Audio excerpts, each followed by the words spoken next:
Quero cumprimentar os companheiros, as companheiras. Sou Humberto Amaduce, sou de Mundo Novo, no Mato Grosso do Sul. Estou pela terceira vez prefeito da cidade, ou seja, articulação de esquerda. O PT tem um prefeito aqui para ser questionado, para ser... Fiquem à vontade. Quero dizer que eu fico assim meio confuso, né, com algumas coisas. Eu acho que nós tínhamos que mandar um documento para a nossa presidente, Pedro, mas com aquela... Tem uma música que fala assim, né? Prepare o seu coração para as coisas que eu vou contar. Eu venho lá do sertão. E aí pedi reforma agrária. Aí pedi a demarcação das terras indígenas. Aí pedi para a nossa presidente o respeito com os nossos trabalhadores e com as nossas trabalhadoras, que arroxo tem o rico. Que se tiver alguém que tem que ter arroxo é quem tem grana nesse país. Não dá para a gente estar lá, imagina, né, prefeitura de 17 mil habitantes. É fácil encontrar o prefeito, Jandira. Muito fácil encontrar o prefeito. Governador do estado ninguém encontra, presidente da república, né, não chega perto. E aí você leva a paulada dos caras da direita e de companheiros da esquerda também, que, né, porque você administra o município. Aí tem uma questão importante, Jandira. O sindicato, pelo que o sindicalismo está tendo as suas fragmentações por causa do capital. A disputa hoje que a gente trava, na realidade, enquanto prefeito, é muito difícil, porque nós temos trabalhadores e trabalhadoras que a sociedade cada vez mais exigente que está, começa a cobrar resultado. E o poder público, o Estado, muitas vezes nós não temos condição de prestar um serviço bem feito. Porque são inúmeras as quantidades de atestados que aparecem por parte de vários setores. Existe um problema, existe uma dificuldade que nós temos que equacionar e valorizar, fazer com que realmente o Estado, o trabalhador, as pessoas que prestam o concurso para tal serviço, faça o serviço, faça e bem feito. E faça bem feito. Então, há necessidade muito grande de muita formação, há necessidade muito grande de muita conscientização, porque acho que nós estamos perdendo esse jogo. Acho que é importante, contem comigo, estarei sempre presente. Temos as nossas falhas, temos os nossos defeitos, nós somos falíveis, né? Mas a luta, como disse o companheiro aqui, a classe trabalhadora, nós não podemos dar espaço para perder. Nós erramos, na minha avaliação, já no começo do primeiro mandato do presidente Lula. Houve uma acomodação por parte dos movimentos em não, naquele momento, radicalizar, pedir reforma política, reforma agrária. Aquele era o momento realmente da gente conseguir as grandes transformações, as mudanças. Acho que está um pouco tarde, mas é tempo ainda de muita luta e muito avanço. Obrigado pela atenção. É isso. Gente, eu sou o Ronaldo Costa, eu trabalho no SUS, em Mato Grosso do Sul. Eu quero colocar aqui uma experiência que é bem intrínseca ali, né? Pode ser que a tudo que a gente vem participando nos últimos 10 anos no Sistema Único de Saúde. Queria colocar uma análise para compartilhar com vocês.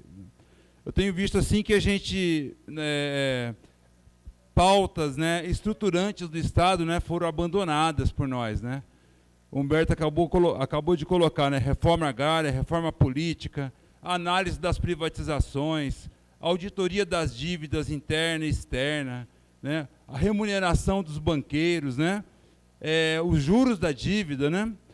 E, paralelamente, o nosso governo veio criando uma burguesia, uma nova burguesia dentro do Estado. Criou uma burguesia jurídica, né? Vocês veem que não tem crise no Supremo Tribunal Federal, Ministério Público, né?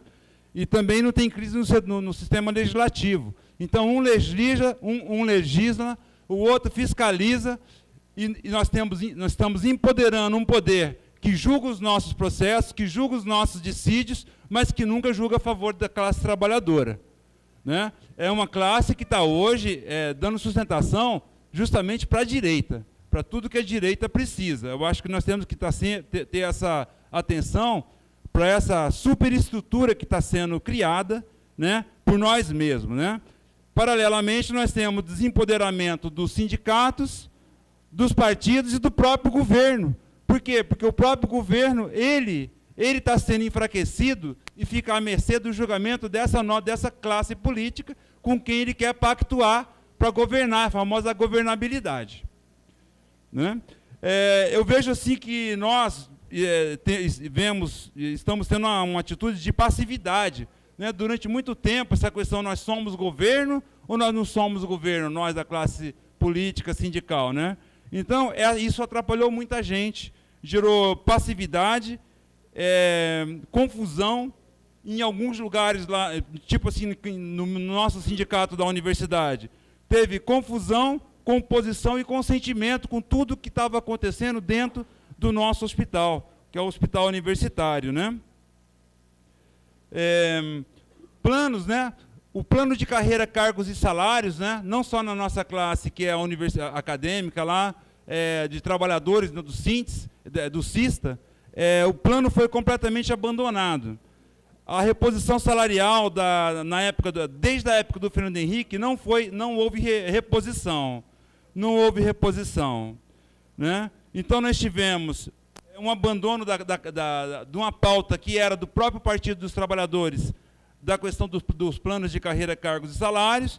Aí depois nós tivemos agora, estamos em pauta com a terceirização, e também temos a questão da participação do setor privado internacional, a permissividade que a presidenta acabou de assinar a MP, permitindo que os planos de saúde internacionais venham aqui participar. Então, gente, para nós o prognóstico dentro do campo da saúde é péssimo. É péssimo. E isso tudo nesse período de 12 anos, é introduzido pelo próprio governo.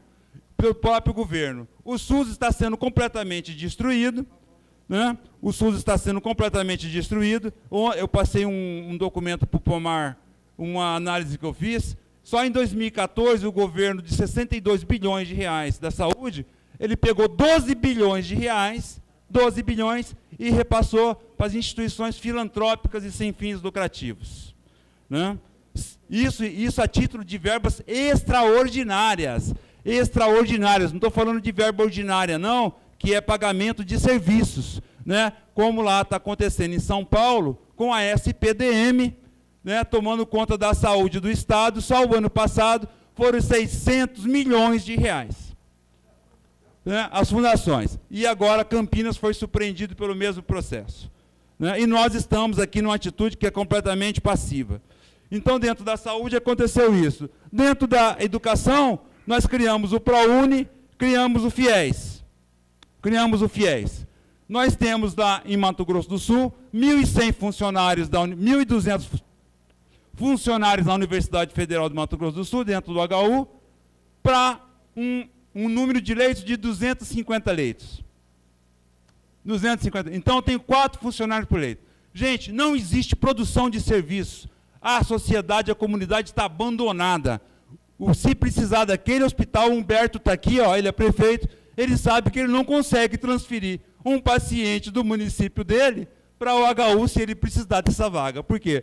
Porque o nosso corpo de professores e de médicos está completamente privatizado, trabalhando nos consultórios particulares, sem nenhum tipo de fiscalização do nosso governo. Certo?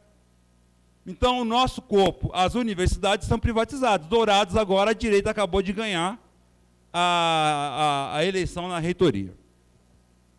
Né? Então, o nosso governo, né, ele faz o financiamento do setor de saúde privado, faz o financiamento da educação privada, financia o agronegócio, financia as empresas de logística, né, que foram essas que botaram os caminhões e que pararam os caminhões aí para fazer greve contra o próprio governo. Né? Não fortaleceu a escola pública conforme foi proposto, conforme a gente defendia, pelo menos nos princípios do professor Paulo Freire, então nós não formamos cidadãos, né, e agora estamos à mercê desse tipo de crise política, porque nós não formamos cidadãos nos 12 anos do nosso governo. E também caminhamos no sentido completamente contrário, né? Nós queríamos um SUS 100% público, gratuito, equânime, de qualidade, né? Queríamos que tivéssemos um modo de produção agrícola que respeitasse a natureza, que não destruísse a natureza e onde houvesse reforma agrária, com melhor aproveitamento dos recursos. Nada disso aconteceu no nosso governo. Então, eu quero saber, isso é proposital ou é ingenuidade? Gente, é lógico que isso é proposital. Nós temos que ir para a rua, nós temos que defender o nosso campo, porque o governo está fazendo uma opção de aliança política com o Congresso, com os deputados e não com o povo. Não, na verdade, né, eu vou fazer uma fala aqui que é muito mais um encaminhamento a respeito de uma questão que apareceu na fala da Guida, da Eleandra e do Marcão, metalúrgico de Pernambuco, né? E que tem a ver, né, com esse parágrafo que começa aqui a nossa resolução aqui, quando fala de desenvolvimento e indústria, tá certo? Que é o seguinte, a dinâmica geral, nós estamos afirmando que a dinâmica geral do movimento sindical é dada por aqueles setores da classe trabalhadora que trabalham nos ramos mais estratégicos e dinâmicos da economia. Por isso, o debate sobre os desafios conjunturais e estratégicos do sindicalismo está diretamente vinculado ao debate sobre o peso da indústria na economia nacional. Então, assim, a partir, né, dessa afirmação que a gente está fazendo aqui, eu acho que nós temos que encaminhar junto à ADENAI a organização, tá certo, de um debate específico para a gente aprofundar a questão da indústria, a questão do papel desse segmento da classe, que é o operariado urbano industrial, né? Quer dizer, na luta de classes e, enfim, no desenrolar do acúmulo de força que a classe trabalhadora tem que ter. Então, eu acho que, inclusive porque nós precisamos, como disse a Guida aqui, aprofundar muito, quer dizer, qual é o caráter dessa nova classe trabalhadora. Que 22 milhões de empregos são esses? Existe diferença, gente? Nós temos que refletir sobre isso. Política no processo de acúmulo de forças entre 20 milhões de trabalhadores do setor terceirizados, do setor de comércio e serviço, e 10 milhões de trabalhadores da indústria?